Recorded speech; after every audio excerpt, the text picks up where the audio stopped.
সাতক্ষীরাকে বলা হয় শহীদের ঈদগাহ। এখানে 48 জন ভাই ক্লাস 5 এবং ক্লাস 6-এর ছাত্র থেকে শুরু করে নিয়ে যারা এই মাটিতে শাহাদাত বরণ করেছেন। 250 বাড়িঘর, বসত বাড়ি বুলডোজার দিয়ে ভেঙে মাটির সাথে মিশিয়ে দেওয়া হয়েছিল এই সেই সাতক্ষীরা।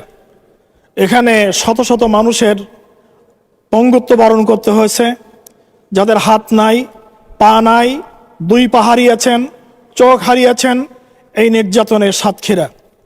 আমাদের মাননীয় বিরোধীদলীয় নেত্রী মারহুমা বেগম খালেদা জিয়ার মার্চ ফর ডেমোক্রেসির যে আন্দোলন চলেছিল, সেই আন্দোলনে প্রোগ্রাম বাস্তবায়ন করতে যে সাতক্ষীরা পিছায় ছিল না, সাতক্ষীরা এগিয়ে ছিল।